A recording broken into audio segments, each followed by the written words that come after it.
Hey everyone, it's Max with PhoneArena.com. And you know, a generation ago, a well-known charge card company created a sense of necessity by coining the phrase, "Don't leave home without it."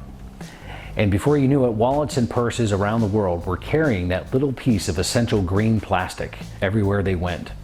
Today, the smartphone has made itself essential in our lives. And it's also made many of our daily activities a little more complicated. In the words of Android's creator, Andy Rubin, it's a weird new world. So his new company, Essential, is pursuing a new line of products that go against that weird new world. And this is the first, the Essential PH1 smartphone. Premium materials, no unnecessary software. But does the Essential phone deliver on the fundamentals? This is our review of the Essential PH1. The Essential phone is striking for so many reasons. In Andy Rubin's quest to save us from this weird new world of technology, they started with a clean slate and a new take on simplicity. Simple ideas are nothing new, but by just about any standard, the outward appearance of the Essential phone accomplishes it with elegance. What was not so elegant was the customer experience. We acquired our Essential phone through the same reservation and ordering channels made available to everyone, and the all too familiar logistical issues from ordering to payment to shipping were endured. These issues seem to affect every young company. From one perspective, we can say it was worth the wait. Sliding open the box reveals a clean layout of very well-made accessories, including a nicely braided cable, headphone adapter, and a charger. This nondescript bar is a perfectly fused assembly of Gorilla Glass 5 on the front, an impossibly smooth panel of ceramic on the back, and a titanium frame nestled between them. Once the Essential phone is done greeting you with its gorgeous looks, it then reveals its generous heft. Barely larger than an iPhone 7, the Essential weighs in a full 2 ounces heavier. That does not seem like a huge difference, but to put it in perspective, the Essential weighs just about as much as the new Samsung Galaxy Note 8, which has considerably larger dimensions. The Essential phone is clearly well made. Build quality exceeds that of anything else that we've seen yet this year. But the combination of heft and smooth surfaces also instills a little bit of a sense of dread over the prospect of dropping it.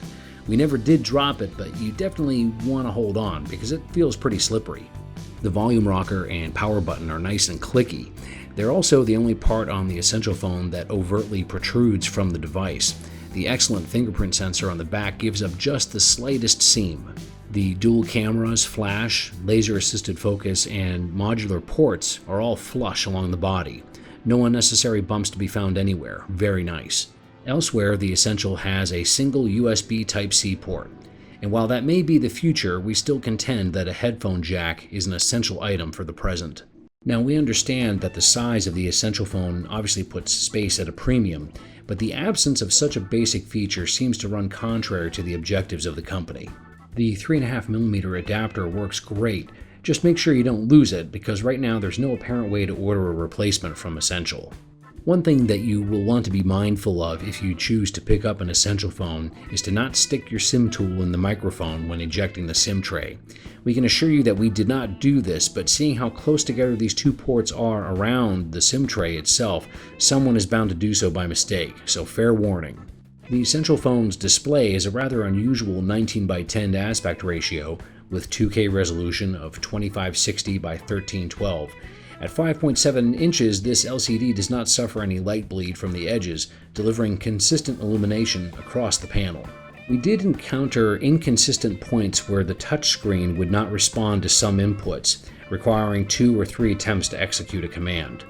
The display's size is great for media consumption, and the compact size of the phone lets the screen fill your hands. Brightness is a weak point though. The screen struggles to deliver on visibility in bright outdoor conditions. One of the exciting elements of the Essential phone is that it's running stock Android 7.1.1 with no bloatware of any kind.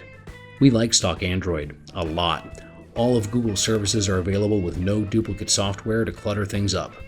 One advantage to using Android with no aftermarket skin is that you can usually count on seamless performance and smooth transitions.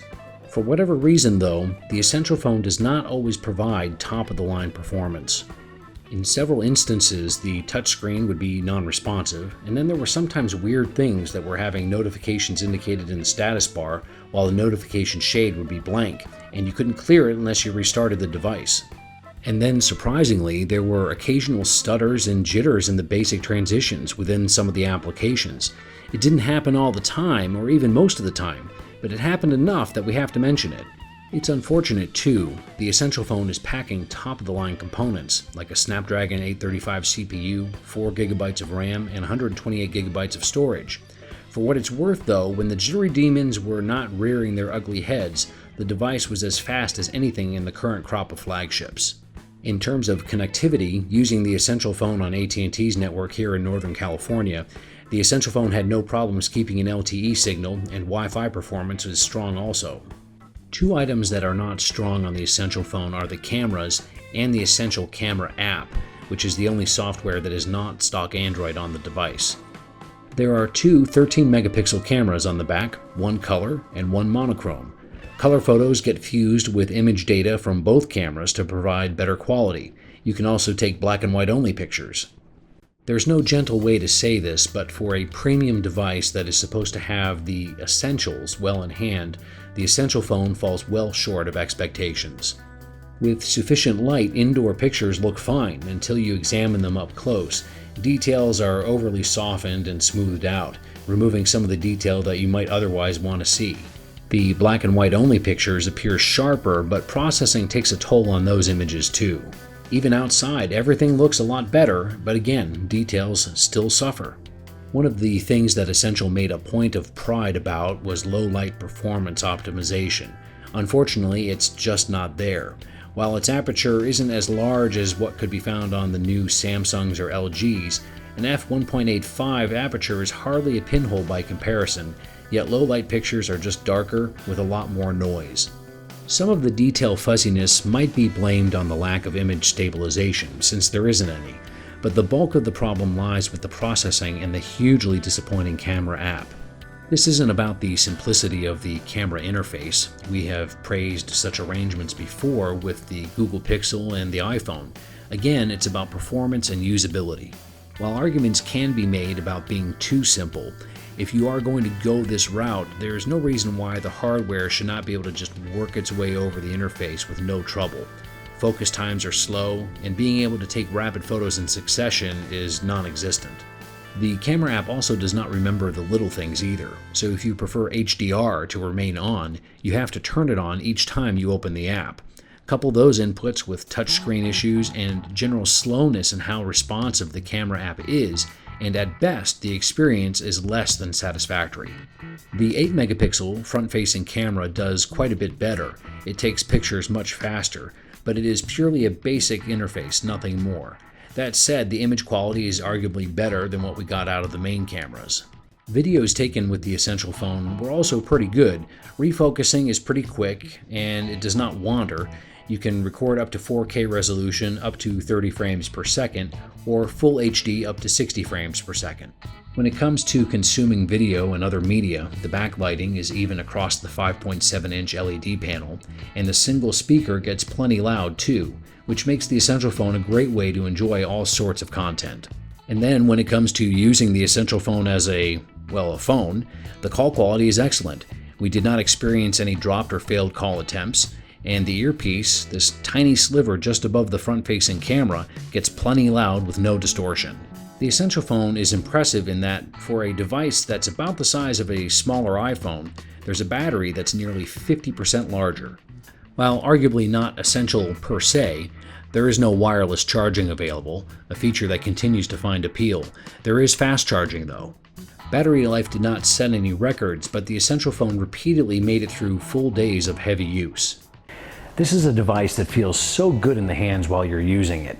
Even with the ceramic backplate being a fingerprint magnet, there's something satisfying about taking a microfiber cloth, wiping away the smudges, and just enjoying the finish of this polished ceramic. It's immersive.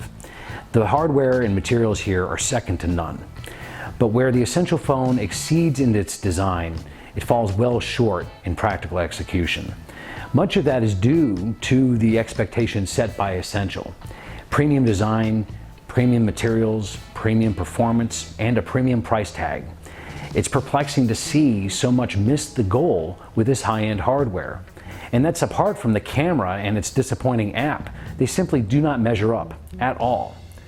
As if that was not already troublesome enough, when you factor in the $700 price tag, the case can even be made that more expensive flagships from Samsung, Apple, and LG are a better value. And that's quite a slight on such an attractive device such as this. In the end, the Essential phone looks great from afar, but it's far from great. I'm Max. Thanks for watching this review of the Essential PH1. Keep checking back for more reviews and news from PhoneArena.com.